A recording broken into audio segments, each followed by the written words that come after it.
Selamat datang di sesi pembelajaran kita. Hari ini kita akan membedah salah satu topik paling fundamental dalam ilmu patologi, yaitu mekanisme komprehensif dari inflamasi akut. Saya akan memandu Anda untuk mengurai proses biologis yang tampak sangat rumit ini menjadi langkah-langkah yang sangat logis dan terstruktur.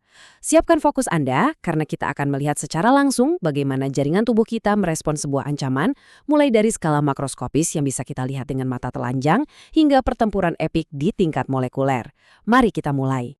Pemaparan hari ini akan bergerak secara sistematis. Kita akan mulai dari konsep dasar dan tanda kardinal, kemudian menyelami lebih dalam tentang mediator kimia pembawa pesan, menganalisis reaksi vaskular dan seluler di medan pertempuran, dan akhirnya melihat bagaimana jaringan melakukan perbaikan dan penyembuhan. Kita masuk ke fondasi pertama kita, pemahaman dasar dan tanda kardinal inflamasi. Perlu kita sepakati sejak awal, inflamasi akut pada dasarnya adalah sebuah mekanisme pertahanan. Ini adalah reaksi defensif dari jaringan hidup yang memiliki pembuluh darah. Sifatnya sangat cepat, bisa hitungan jam hingga hari, dan umumnya kurang dari 2 minggu. Tujuan utamanya sederhana namun krusial, menyelamatkan jaringan. Hal ini sangat bertolak belakang dengan inflamasi kronis yang selalu bersifat patologis dan merusak dalam jangka panjang. Jadi ingat, pada inflamasi akut ini, bintang utama di garda depan kita adalah sel-sel neutrofil. Lalu Anda mungkin bertanya, apa yang sebenarnya memicu sistem pertahanan ini? Etiologinya ternyata sangat luas. Mulai dari agen biologis seperti invasi bakteri atau virus. Lalu ada agen kimia seperti racun korosif yang merusak membran sel, agen fisik seperti paparan radiasi atau suhu ekstrim, dan tentu saja agen mekanis seperti trauma akibat benturan atau sayatan bedah. Bahkan, sistem imun kita sendiri bisa menjadi pemicu, misalnya pada kasus hipersensitivitas atau penyakit autoimun. Hebatnya, terlepas dari apapun jenis ancamannya, tubuh kita menggunakan satu jalur pertahanan universal yang sama. Dan ketika alarm pertahanan itu berbunyi, inilah yang akan Anda lihat secara klinis. 5 tanda kardinal yang telah diidentifikasi sejak era kedokteran kuno. Rubor atau kemerahan. Kalor yang berarti panas. Tumor yaitu pembengkakan. Dolor, sensasi nyeri. Dan akhirnya functiolaesa atau hilangnya fungsi jaringan tersebut. Nah, sepanjang pemaparan ini, tugas utama kita adalah mengupas tuntas rahasia biologis di balik setiap gejala ini. Mengapa jaringan tersebut bisa merah? Dari mana datangnya rasa nyeri itu? Jawabannya ada di mekanisme seluler yang akan kita bahas. Selanjutnya, mari kita lihat apa yang terjadi di balik layar. Kita masuk ke pembahasan tentang mediator kimia. Mediator kimia ini ibarat sistem komando.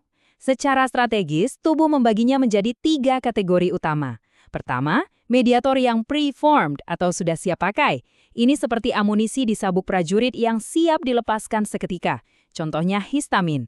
Kedua, newly formed yang baru disintesis secara lokal saat ada cedera. Dan ketiga, plasma-derived, yaitu protein-protein yang bersirkulasi dalam darah dalam keadaan tidak aktif, menunggu untuk dipicu bagaikan efek domino yang mematikan. Mari kita bedah beberapa pemain kuncinya. Histamin yang dilepaskan oleh sel mast adalah yang paling cepat bereaksi. Dia langsung melebarkan pembuluh darah dan membuatnya bocor.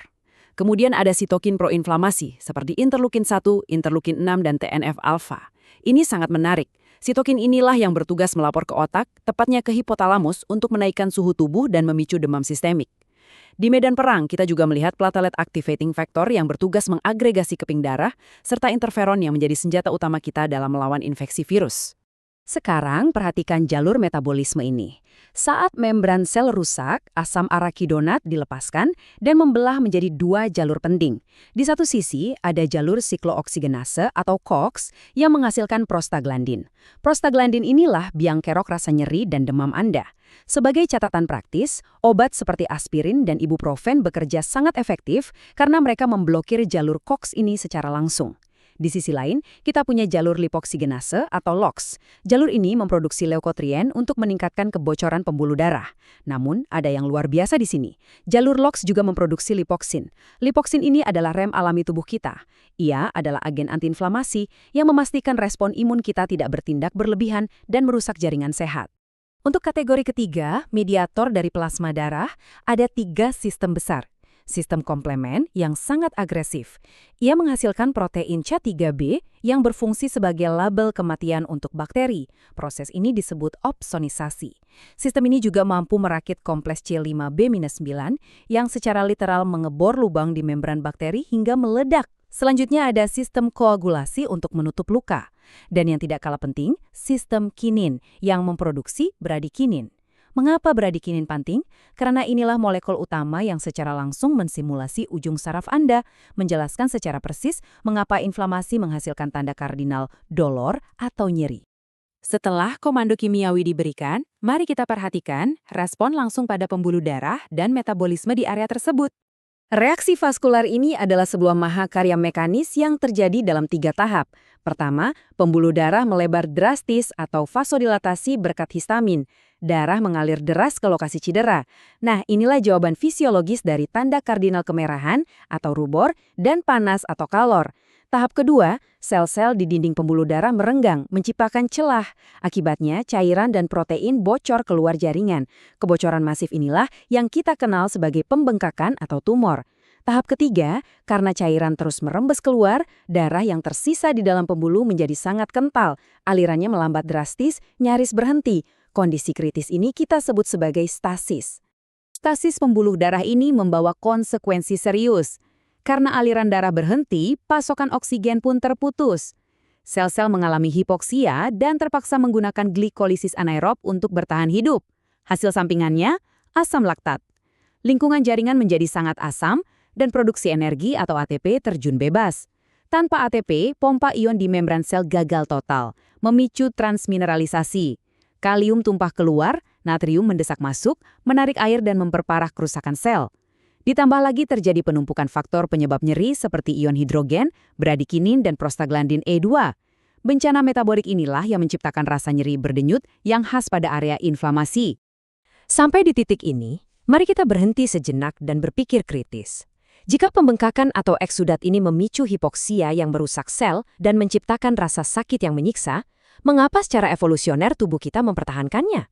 Apa sebenarnya keuntungan di balik penderitaan lokal ini? Ternyata, cairan eksudat tersebut adalah instrumen pertahanan yang sangat taktis. Pertama, cairan itu secara fisik membilas dan mengencerkan toksin berbahaya dari bakteri. Kedua, cairan tersebut berfungsi sebagai jalur transportasi, membawa antibodi dan fibrinogen langsung ke titik pusat infeksi. Fibrinogen ini akan membentuk jaring-jaring fibrin yang mengurung bakteri agar tidak menyebar ke seluruh tubuh. Dan yang paling brilian, peningkatan cairan ini memperderas aliran limfatik.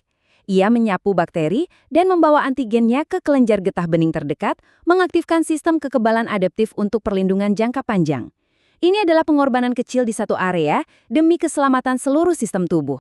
Eksudat sudah terbentuk, area sudah diisolasi. Sekarang saatnya pasukan tempur utama kita turun ke lapangan. Mari kita lihat reaksi seluler. Infiltrasi leukosit ini seperti manuver pasukan khusus yang sangat presisi. Pertama, marginasi. Akibat stasis darah, sel-sel darah putih terdorong ke pinggir dinding pembuluh. Kedua, mereka mulai bergulir perlahan dan menempel kuat pada dinding pembuluh. Sebuah tahap yang disebut rolling dan adhesi, berkat bantuan reseptor selektin dan integrin. Setelah melekat kuat, mereka melakukan migrasi atau diapedesis, menyelip keluar dari pembuluh darah masuk ke dalam jaringan penyokong. Begitu di luar, mereka menggunakan kemotaksis ibarat radar, mengikuti jejak sinyal kimia langsung menuju pusat infeksi. Dan sampailah mereka pada tahap akhir, fagositosis. Pasukan leukosit ini tidak datang serentak, melainkan dalam gelombang yang terkoordinasi. Di 6 hingga 24 jam pertama, neutrofil mendominasi. Mereka adalah first responders yang agresif, namun berumur pendek. Saking agresifnya, mereka bahkan rela memuntahkan jaring DNA mereka sendiri yang kita sebut nets untuk menjerat mikroba. Setelah 24 hingga 48 jam, gelombang kedua tiba. Monosit, yang kemudian bermetamorfosis menjadi makrofag di dalam jaringan. Makrofag ini lebih lambat, lebih besar, berumur panjang, dan berfungsi sebagai pasukan pembersih sisa-sisa pertempuran. Namun hati-hati, jika infeksi tidak tuntas, makrofag inilah yang akan menetap dan memicu inflamasi kronis. Eksekusi akhirnya ada pada mekanisme fagositosis ini. Prosesnya terbagi 3. Pertama, sel fagosit harus menempel pada target. Ini jauh lebih mudah jika patogen sudah diopsonisasi atau diberi label molekul antibodi dan protein C3b. Selanjutnya adalah endositosis, di mana sel fagosit secara harfiah menelan bakteri tersebut ke dalam kantong vesikel yang disebut fagosom. Terakhir, tahap destruksi. Fagosom menyatu dengan lisosom, menciptakan ruang penyiksaan kimiawi. Disinilah bakteri dihujani oleh spesies oksigen reaktif atau ROS yang sangat beracun, serta enzim-enzim mematikan. Mikroba pun hancur tak bersisa. Ancaman telah dinetralisir. Sekarang, bagaimana jaringan kita memulihkan diri? Kita masuk ke tahap akhir, perbaikan jaringan. Secara patologis, ada 3 takdir yang menanti sebuah jaringan usai inflamasi akut. Takdir paling ideal adalah resolusi lengkap. Makrofag membersihkan semua sisa puing seluler, cairan edema diserap kembali ke kelenjar getah bening, dan sel-sel baru beregenerasi sempurna. Jaringan kembali normal 100%. Kemungkinan kedua adalah pembentukan jaringan parut atau fibrosis. Ini terjadi jika kerusakannya terlalu luas atau jaringannya memang tidak bisa beregenerasi. Tubuh terpaksa menambalnya dengan jaringan ikat yang keras. Kemungkinan ketiga, dan yang paling buruk, adalah progresi menuju inflamasi kronis, di mana agen perusak terus bertahan atau sistem penyembuhan gagal meresolusi pertempuran. Dalam ranah klinis, perbaikan jaringan terbuka ini diklasifikasikan menjadi 2. Pertama, penyembuhan primer atau perprimam. Bayangkan sebuah sayatan operasi yang bersih, tepi-tepinya saling dirapatkan dengan jahitan dokter. Karena jarak yang harus dijembatani sangat kecil, penyembuhannya cepat dan sangat rapi. Berbeda halnya dengan penyembuhan sekunder atau persekundum. Ini terjadi pada luka yang parah dan menganga, seperti ulkus atau abses. Tapi luka terpisah jauh. Tubuh harus bekerja ekstra keras membangun jaringan granulasi dalam jumlah besar dari dasar luka ke atas. Proses ini butuh waktu yang jauh lebih lama dan hampir pasti meninggalkan jaringan parut yang tebal. Sebagai penutup, saya ingin meninggalkan sebuah pemikiran untuk Anda renungkan. Jika kegagalan resolusi inflamasi akut ini berujung pada inflamasi kronis tingkat rendah, apakah berbagai penyakit penuaan modern yang kita temui saat ini sebenarnya hanyalah sisa dari medan perang sistem imun kita sendiri yang tidak pernah benar-benar pulih? Sebuah misteri medis yang sangat relevan untuk dieksplorasi lebih lanjut. Rekan-rekan sejawat, jika Anda mendapatkan nilai tambah dari sesi pembelajaran yang logis, formal dan ilmiah ini, saya mengundang Anda untuk bergabung di komunitas kita. Subscribe channel ini, Ruang Dosen. Aktifkan lonceng untuk mendapatkan notifikasi bila ada materi perkuliahan terbaru. Jangan lupa klik like dan share video ini kepada rekan sejawat lainnya agar ilmu pengetahuan ini terus tersebar. Terima kasih atas perhatian Anda dan sampai jumpa di pembahasan patologi berikutnya.